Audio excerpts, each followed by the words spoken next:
Welcome back to another episode of the iTime Executive. I'm your host, Pete Larkin, and I'm excited to be here with Jeremy Pratt, the Senior Director of SAM Technology and IT here at Anglepoint.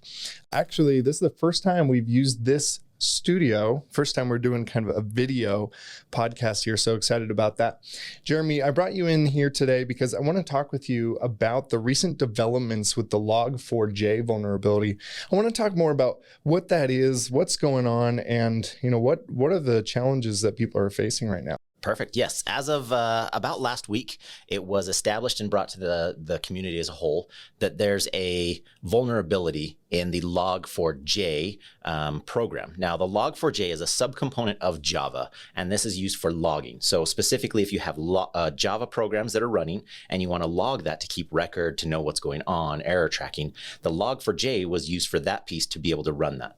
And the problem is that Log4J has a vulnerability that actually allows for people to possibly be able to remote access that without any authentication. That was brought to the community as a whole, and now there's a need to remediate that to eliminate the chance for people to remotely access and basically take over people's instances that have that Log4J vulnerability.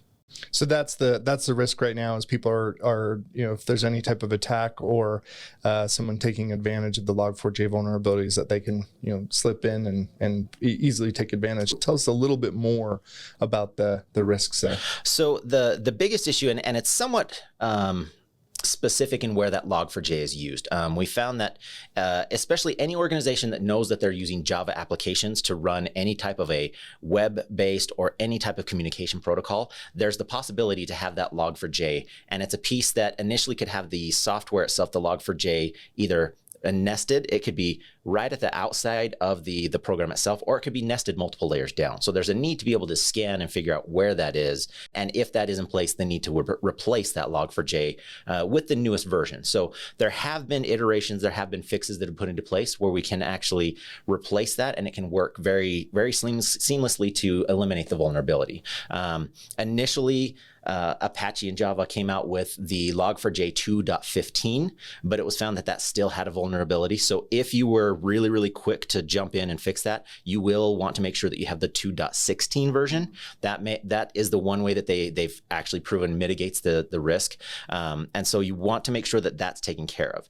Now, the Log4j, like I said, it's not something that's used overly spread throughout a lot of organizations. In fact, from a SAM tech point of view, we found that there are two SAM technologies that could be vulnerable that may have that Log4j in there. The ILMT or BigFix product, which is used for IBM and for BigFix for patching and for that portion, that actually does have a vulnerability. It's specifically the Log4j is used for the connection to VM Manager. So if you have the combination of ILMT or BigFix and VM Manager, Log4j is used for logging on that piece.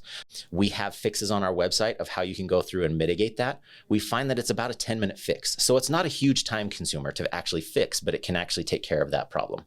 Flexera, with their FNMS and their FNMEA product, they found that they're also, if the reporting piece is using Cognos, which once again is an IBM reporting tool, that could also have the Log4j.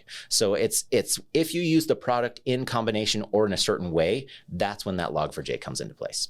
So tell me a little bit more about who are the people that really need to be focusing on fixing this. If you're specifically looking for the SAM Tech portion, it's whoever the technology manager of that SAM Tech is. Like we said on our website, especially for the ILMT side and for BigFix, it's a very, very simple fix. There's an instruction set of 1, 2, 3, 4, and you can have that corrected. IBM posted, and they were very proactive in giving those instruction sets. Flexera, for their FNMEA and FNMS system, they actually refer back to IBM's Cognos fix. So it's once again instructions from IBM on how to fix that. But it's simply replacing that Log4j 2. Whatever version with the 2.16 version. So it's been tested, it still works, it just eliminates that vulnerability. So what about those people who may be listening that aren't necessarily that technical or that hands-on, who still need it fixed? How can they get some help with this? That's a great question. We actually have a SAM Tech team. They're technical implementers. They can go through and they can do an evaluation of your system. That's something that we offer to a lot of our organizations. We do what's known as a health check. With that, we can check the the version, not just the version of the overall technology, but also the different pieces and components that tie into there.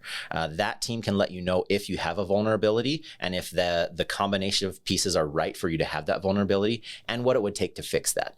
Like I said, it is a relatively simple fix, so it's something that we can do. The health check would go above and beyond that. It will tell you about the vulnerabilities, but it will also give you an overall scorecard of really how healthy is your SAM technology, how well is it working, how accurate, and do you have any other vulnerabilities that could have come into play. Okay. Jeremy, thank you for your time.